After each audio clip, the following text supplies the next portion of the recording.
High students, তো আজকে একটা আমার স্টুডেন্ট আন্তরিক একটা অঙ্ক পাঠিয়েছে। তো ওর একটা অঙ্ক তোমাদের সলভ করে দেখাচ্ছি, খুব ভালো লাগবে অঙ্কটা। বলছে find the possible values of P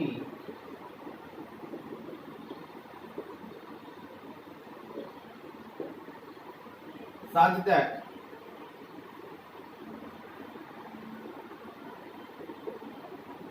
the equation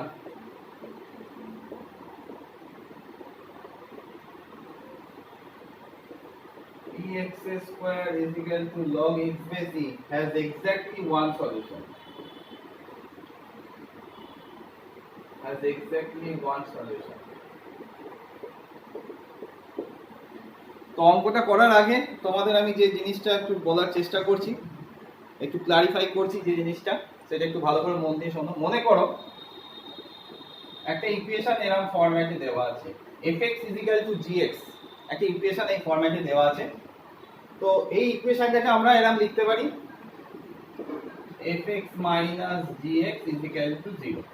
এইবার যদি বলে find the solution of the equation fx = gx, তাহলে আমরা সেই পয়েন্টটা বার করব। ধরো সাপোজ আলফা একটা সলিউশন বেরোলো, তখন আমরা কি বলতে পারতাম f of alpha = g of alpha। Solution মানে কি, এই ইকুয়েশনটা সলভ করা মানে কি, যে f of alpha, ধরো এর একটা সলিউশন আলফা হয়, এই ইকুয়েশন একটা সলিউশন যদি আলফা হয়, তাহলে আমরা কি বলতে পারি f of alpha = g of alpha।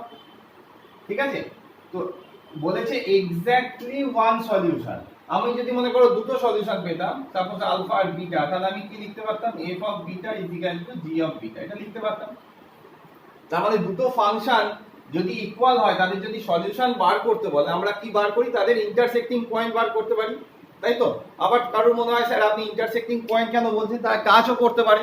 তো এই জিনিসটা আমাদের বুঝতে হবে যে এক্স্যাক্টলি ওয়ান সলিউশন বলতে কি কি কন্ডিশন হতে পারে, তারপর আমরা ফাংশনটা নিয়ে ভাববো।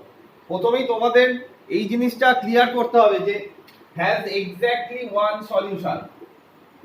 এইটা একটা ইকুয়েশন দেওয়া আছে, এবং যে ইকুয়েশনটার মধ্যে আমরা দুটো ফাংশন দেখতে পাচ্ছি, সেই ফাংশনটাকে আমি fx আর gx এই ফরম্যাটে আমি লিখলাম। এবার fx - gx = 0, এইটা ইমপ্লাই করে কি, এর একটা ইকুয়েশন ইমপ্লাই, এই ইকুয়েশনটার একটা রূপ থাকা মানে কি বোঝায়, বা একটা সলিউশন থাকা বলতে কি বোঝায়। সাপোজ যদি আলফা হয়, তখন আমরা বলতাম f of alpha = g of alpha। এবার অঙ্কটার মধ্যে আসি, যে দুটো ফাংশন এরা থাকছে fx আর gx, ঠিক আছে? fx আর gx দুটো ফাংশন এরকম থাকছে যেটা তারা ইকুয়াল, এবং ওয়ান সলিউশন বলছে, এক্স্যাক্টলি ওয়ান সলিউশন। তাহলে কি কি কেস হতে পারে? ধরো এরকম একটা কেস হতে পারে, ধরো এরকম একটা ফাংশন fx, এই একটা ফাংশন fx, gx একটা ফাংশন এরকম। তাহলে একটা ইনক্রিজিং ফাংশন, একটা ডিক্রিজিং ফাংশন যদি তারা একটা পয়েন্টে মিট করে, তখন আমরা কি বলবো, যে তাদের এক্স্যাক্টলি ওয়ান সলিউশন। এটা একটা হতে পারে, তাই তো? এরকম একটা হতে পারে, এই কেসটা হতে পারে। তো একটা fx, এই ফাংশনটা fx আর এই ফাংশনটা যদি আমি gx বলি, তাহলে তারা যদি একটা পয়েন্টেই মিট করতে পারে, এটা যদি মনে করো ইনক্রিজিং ফাংশন দেখতে পাচ্ছি আর এটা ডিক্রিজিং ফাংশন, তাহলে আর তো এদের মিট করার কোনো চান্স নেই। তাহলে আমরা বলতে পারি এক্স্যাক্টলি ওয়ান সলিউশন এখানে হতে পারে। আবার একটা কেস হতে পারে কিরকম, ধরো এরকম একটা ফাংশন আর এর একটা এরকম একটা ফাংশন, তাহলে এটা একটা fx, এটাও gx, তাহলে এদের একটা সলিউশন থাকা মানে কি, দ্যাট ইজ একটা কমন ট্যানজেন্ট থাকবে। এটা কিন্তু মাথায় রাখতে হবে। তার মানে এই কেসটার দুটো কেস হতে পারে, either they this two function meet or intersect only one point at only one point, অথবা these two curves touch exactly one point। তার মানে আমি কি বলতে পারবো, তাদের একটা কমন ট্যানজেন্ট থাকবে, কোথায়, পয়েন্ট অফ যে জায়গাটায় টাচ করছে, পয়েন্ট অফ টাচে একটা কমন ট্যানজেন্ট থাকবে। তাহলে এই হলো ব্যাপারটা, এই গোটা অঙ্কটার ক্ষেত্রে এই এক্স্যাক্টলি ওয়ান সলিউশন আর এই যে একটা কম্বিনেশন অফ টু ফাংশন দিয়ে একটা ইকুয়েশন রয়েছে, সেটার মেন ইয়েটা রিপ্রেজেন্টেশনটা। এবার আমরা অঙ্কটা নিয়ে ভাববো। দেখো, আশা করি এখানটা বুঝতে পেরেছো তোমরা। এবার যদি আমরা অঙ্কটা নিয়ে ভাবি,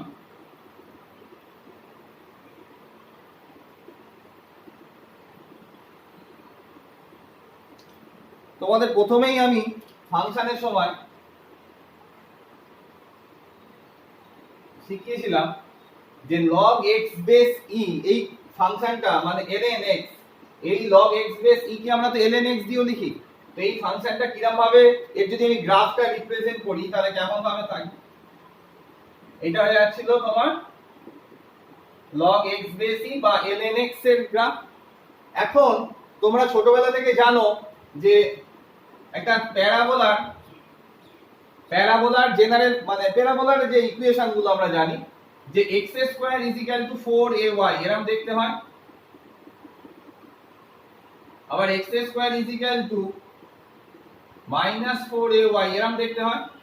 তাহলে এই কনসেপ্টটা তোমাদের আছে ক্লাস 11 এ তোমরা পড়ে এসছো প্যারাবোলাতে, x square is equal to 4ay upwards parabola আর x square is equal to -4ay downwards, এটা আমরা জানি। তো এই কেসটার ক্ষেত্রে দেখো আমি এখানে ফাংশনটা দুটো ফাংশন ধরলাম, let us assume that fx is equal to px square আর এটাকে ধরো gx ধরলাম, gx is equal to log x base e। ঠিক আছে, তো এখানে আমরা ফাংশনটার ক্যারেক্টারিস্টিক্স যদি বিচার করি log x base e is a কি ফাংশন, ইনক্রিজিং ফাংশন, আর log x বেস e যে ভ্যালুটা যদি আমরা এরকম ভাবে টানি মানে এই দিকে আসছে না, কিন্তু ভালো করে ভাবো এই x এর ভ্যালু আমরা তো জানি log x ডিফাইন্ড হয় কখন, যখন x এর ভ্যালুটা গ্রেটার দ্যান 0। তার মানে কখনোই এই গ্রাফটার এই ভ্যালুটা মানে log x বেস e সেই x গুলোই আমরা নিতে পারবো যেগুলো x এর ভ্যালু গ্রেটার দ্যান 0। তার মানে এই x Axis positive x Axis সব সময় এইদিকে, তার মানে log x বেস e এর ক্ষেত্রে কখনোই গ্রাফটা এইদিকে আসবে না, অর্থাৎ x অ্যাক্সিস মানে y অ্যাক্সিসের নেগেটিভ মানে লেফটে, তার মানে নেগেটিভ x গুলো আমরা কখনোই নিতে পারবো না, তার মানে log x বেস e সব সময় এরকমই দেখতে হবে। এইবার দেখো যদি আমরা p এর ভ্যালুটা p যদি নেগেটিভ হয়, if p is negative যে কোনো p এর যে কোনো নেগেটিভ ভ্যালুর জন্য আমরা এই গ্রাফটা কেমন পাবো, y is equal to px square, এই y is মানে fx is equal to px square গ্রাফটা, fx is equal to px square. Suppose আমি মনে করো তোমার বোঝার সুবিধার জন্য আমি মনে করো কিন্তু লিখলাম যে y is equal to মানে fx যেটা লিখছি সেই p এর ভ্যালুটা মনে করো -2x স্কয়ার লিখলাম। কেউ যদি মনে করো দেখো y is equal to -4x square, তাহলে কেমন দেখতে হবে, x square is equal to -1/4y এরকম টাইপের দেখতে হবে। x square is equal to তার মাইনাস অফ y যখন এই ফরম্যাটে আসছে তার মানে গ্রাফটা দেখতে কেমন হবে এরকম। তাহলে আমরা কটা সলিউশন পাচ্ছি এখানে, দিস ইজ আমি যদি এই দিক থেকে ভাবি অর্থাৎ এই ফাংশনটার রেসপেক্টে যদি আমি ভাবি fx is equal to px square আর এই গ্রাফটার 0 থেকে মানে পজিটিভ x গুলোর জন্য পজিটিভ x এর ক্ষেত্রে এই গ্রাফটা কি হচ্ছে একটা ডিক্রিজিং ফাংশন, মানে এই ফাংশনটা পজিটিভ x এর ক্ষেত্রে পজিটিভ x গুলোর ক্ষেত্রে এই ফাংশনটা একটা ডিক্রিজিং ফাংশন, আর log x base e positive x এর ক্ষেত্রেই তো ডিফাইন্ড হয় অবশ্যই, এবং এটা একটা কি ইনক্রিজিং ফাংশন। তার মানে সমস্ত x গুলো এই সমস্ত p গুলো যখন নেগেটিভ হবে, p এর যে কোনো নেগেটিভ ভ্যালুর জন্য p এর এনি নেগেটিভ ভ্যালুর জন্য, কারণ যদি মনে হয় আমি এই গ্রাফটা এরকম ভাবে করব তখন এখানে মিট করতো, কারণ যদি মনে হয় না আমি স্যার ছোট করে করব তখন তার একটা পয়েন্টে মিট করতো। সব সময় p এর যে কোনো নেগেটিভ ভ্যালুর জন্য তাহলে গ্রাফটা একটা পয়েন্টেই ইন্টারসেক্ট করবে। তার মানে কেস 2 যেটা শেখালাম fx is equal to gx, এই যে এই কন্ডিশনটা হোল্ড করছে কোন যে কোনো p এর যে কোনো নেগেটিভ ভ্যালুর জন্য একটা পয়েন্টই তারা ইন্টারসেক্ট করবে, তাই তো। তাহলে f of alpha is equal to g of alpha আমি পাবো এই এক্স্যাক্টলি 1 আলফাই পাবো যখন p negative, when p is negative. তার মানে আমি বলতে পারি মাইনাস ইন্টারভ্যাল থেকে মাইনাস ইনফিনিটি থেকে 0 p belongs to যদি এটাই হয় তাহলে আমরা সব সময় জানবো যে এই দুটো কার্ভ এক্স্যাক্টলি 1 পয়েন্টে ইন্টারসেক্ট করছে। নাও এবার সেকেন্ড কেসটা আসতে পারে p greater than 0, তাহলে p greater than 0 হলে কি কেসটা হয় আমরা দেখি। দেখো p greater than 0 যদি হয়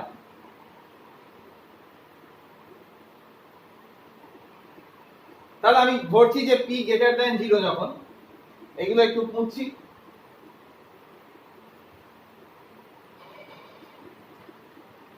if p greater than 0, p যদি গ্রেটার দ্যান 0 হয় তাহলে কি কি কেস মানে কি হতে পারে? আমি তখন বললাম যে তারা সাপোজ আলফা কমা বিটা পয়েন্টে মিট করছে, বা আমি ধরে নিলাম fx px²। ওই কেসটা আমরা করব যেখানে আমরা একটা কমন ট্যানজেন্ট ড্র করতে পারবো, ঠিক আছে? অর্থাৎ তারা একটা পয়েন্টে টাচ করছে, এটা আমরা বের করব। তাহলে fx px², that is f dash x সমান কত হবে 2px, এটা লিখলাম। আর gx সমান কত log x base e, g dash x সমান 1/x। তাহলে আমরা যদি ধরি যে suppose point of intersection x এর ভ্যালুটা আলফা, অর্থাৎ অ্যাক্সিস আকার যদি আলফা হয়, তাহলে আমি কি লিখতে পারি? সে 2p alpha is equal to 1/আলফা। আমি বললাম যে আলফা পয়েন্টে তারা ইয়ে করছে, টাচ করছে, ঠিক আছে? তাহলে সেক্ষেত্রে কি হবে 2p alpha is equal to 1/আলফা, that is alpha square is equal to 1/2p, alpha is equal to 1/√2। এটা হলো, ঠিক আছে? এই অবধি আশা করি তোমরা বুঝতে পেরেছো। এবার আমি এই ইয়েটা একটু বুঝি।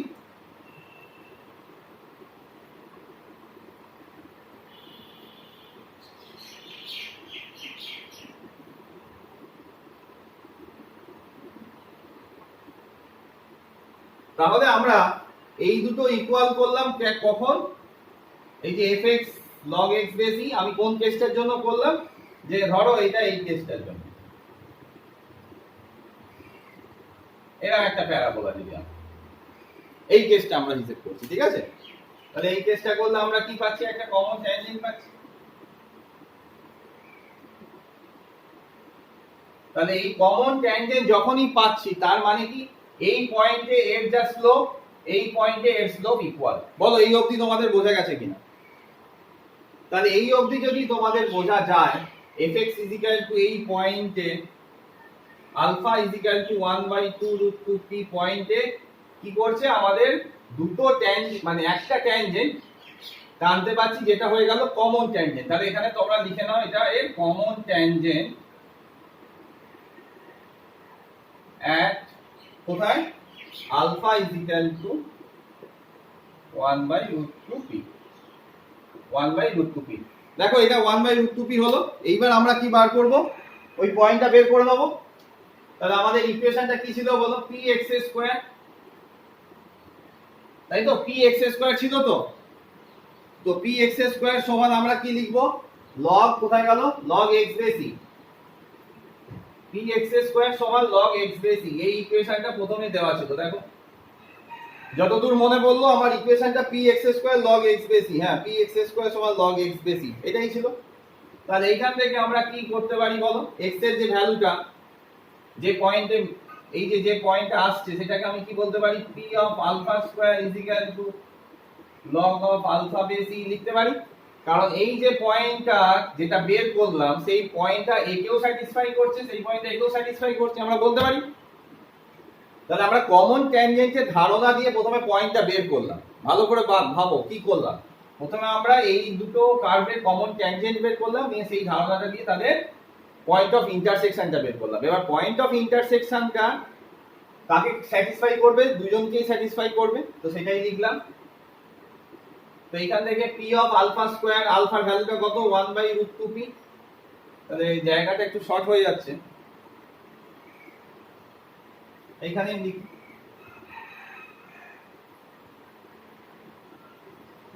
তাহলে p of alpha square is equal to এটা, এই লাইনটার পর এখানে চলে আসো। p অফ আলফা স্কয়ার মানে কত হবে? 1/2p is equal to log of alpha মানে 1/√2p is equal base e। এখানে p কেটে গেল, তাহলে আমরা কি লিখতে পারবো? log অফ 1/2p এটা is equal two e to the power half. ঠিক আছে? কোন প্রপার্টি ইউজ করলাম? log এর এই প্রপার্টিটা ইউজ করলাম। log a বেস b সমান যদি m হয় a is equal to b to the power m, এই প্রপার্টিটা আমরা লগের ইউজ করলাম। দেখো এইটা হচ্ছে বেস, এইটা হচ্ছে a আর এটা হচ্ছে বেস আর এটা ধরো m, তাহলে এইটা is equal to e to the power half। ঠিক আছে, তাহলে আমরা লগ কেন লিখলাম? এই যে a is equal to b to the power m, তার মানে এটা is equal to e to the power half। Squaring both side করো, স্কয়ারিং বোথ সাইড করলে কি হবে? 1/2p is equal to e, তার মানে p is equal to 1/2e। তাহলে আমাদের পয়েন্ট অফ ইন্টারসেকশনটা এখানে বসিয়ে p এর একটা ভ্যালু বের করলাম। দেখো তোমাদের দুটো অপশন থাকতো, অর্থাৎ ফার্স্ট অপশনটা আমরা কি করলাম যে -ইনফিনিটি থেকে 0, p এর ভ্যালু যে কোনো নেগেটিভের জন্য সবসময় একটা পয়েন্টে অবশ্যই ইন্টারসেক্ট করবে, আর যখন p এর ভ্যালু 1/2e হবে তখন কি হবে? এই দুটো কার্ভ একটা পয়েন্টে টাচ করতে পারে, দ্যাট ইজ ইউনিয়ন। কত লিখবো? এই পয়েন্টটা আমরা 1/2e, এইটা সেট ফর্মে লিখতে হবে কারণ দিস ইজ একটা পয়েন্ট। তাই তোমাকে যদি বলা হয় এটাকে সেট বিল্ডার ফর্মে বা মানে সেটের ফর্মে তোমায় রিপ্রেজেন্ট করতে, তাহলে কি হবে? -ইনফিনিটি থেকে 0 ইউনিয়ন 1/2e, তাহলে p এর ভ্যালু হচ্ছে এটা। তো অঙ্কটা যদি বুঝতে পারো আর বোঝানোটা যদি ঠিকঠাক হয় অবশ্যই একটা করে লাইক দিয়ে দিও, ঠিক আছে? বেশ, তাহলে অঙ্কটা আশা করি তোমাদের পরিষ্কার হয়েছে, একদম ক্রিস্টাল ক্লিয়ার হয়েছে। ওকে।